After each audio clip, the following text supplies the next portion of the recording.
All right, welcome. My name is Dr. Aaron Rossi. This is Rossi Chiropractic Center. We're talking about stress tonight. We're going to talk about the power and blessing of stress. And I named it that way deliberately. I hoped it would provoke some thought, okay? Because our culture has trained us to think about stress in a completely different way. Obviously, stress is bad, stress is burdensome, stress is scary, stress is painful. Stress takes a toll on us. And in some contexts, in some ways, that's not wrong. Okay, so let me throw some anatomy and physiology at you, right? When we are stressed, when we, not just any old stress, but let's say, let's go with little any old stress. Okay, so give me an example, and if you can't think of one, I'll give you one. Give me an example of stresses in your life. It's just something. It doesn't need to be specific to you, but give me something. Traffic, sure. And you have to go pee while you're stuck in traffic. You're late. You have to go pee, and you're low on gas, and you're stuck in traffic, right? What else? How about a boss who is angry at you and you're not sure why? Or how about employees are being terrible and they're not showing up and you got to answer to a customer? Or your wife is angry at you, or your husband is stonewalling you, or your kids are sick, right? Or you have this many bills and you know what bigger bills are coming and you know the money's about to come in won't match what's about to come out, right? Is any of those realities for any of us? All the above. All the above. For me too, right? So when we are experiencing a stress, which I want to kind of define as anything that matters that's at stake, okay? Think of it broadly like that, okay? So when we're dealing with that, our body responds, okay? Now, our heart rate will quicken and our blood vessels will tighten. So that really brings up the pressure, the blood pressure, okay? Now, our body will also give us lots of sugar. Blood sugar spikes up. Blood cholesterol jumps up. Cortisol jumps up, which kind of triggers those. That's a hormone. Cortisol comes out and it makes blood sugar and blood cholesterol go up, okay? And so when we have a lot of cholesterol in our blood, that's what makes things clot easy. Blood sugar being up a lot over a period of time, that's diabetes, right? And of course, blood pressure being up a lot beats our blood vessels and it abuses the inner little fragile parts inside us, and that causes other problems too in our eyes and our kidneys and other areas, right? These are things that we're familiar with, okay? Now, my question for you is that happening because the body is broken? Is that a malfunction, or is that a function maybe out of context?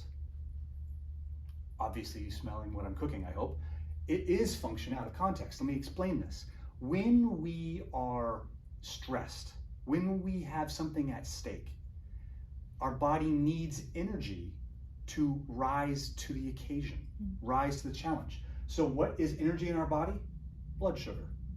Okay, so our body gives us energy, okay? Cholesterol is a building block. Cholesterol is the thing our body uses to make a bunch of other hormones like adrenaline, right? Cholesterol is needed to do other functions, so your body gives us more of it. Also, when we are injured, any kind of injury, cholesterol is deployed to the injury and actually helps heal things. Cholesterol is actually helping heal blood vessel walls that get damaged by high blood pressure. Cholesterol being present often is part of the healing process. And then blood pressure itself, pressure is needed to send all of these essential nutrients and fuel throughout our body quickly, okay? Also, by the way, in that stress response, our creativity gets turned off, which is lousy. We can't think clearly, but what does get turned on is our short-term attention and our acuteness, right?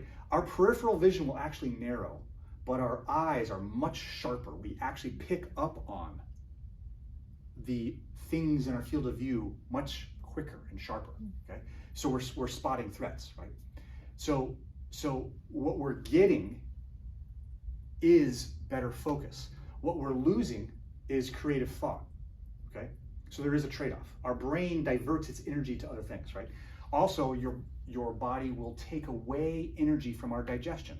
We don't need to be digesting lunch. We need that energy for other things. We also take blood away from, there's less blood in our arms and legs. it pools in here. Because if we do get hurt, it's usually out here and we'll bleed less. One reason also why we'll bleed less is we get a lot more platelets. That will clot. So it'll save our life because of our stress response. It saves our life if we are wounded badly, things like that. Okay. So what happens in our life, in all those things we described, bills and relationships and time, all of those things don't actually threaten our life. Okay, they're not really going to kill us. Okay, they can harm our lifestyle. They can make negative effects. That's why we sense it as a stressor and a threat, but it's not actually risking our life. So this response that we're talking about right now is designed to save our life in a life-threatening situation. Okay, so that's where the context mix-up is, right? So all those things are not bad. All those things are of service. Now, that's not the only stress response though, okay? Now what's interesting is everything I just described to you has been studied in universities and by researchers. Now, researchers who work out of a college, out of a university, who do they have ready access to? College students.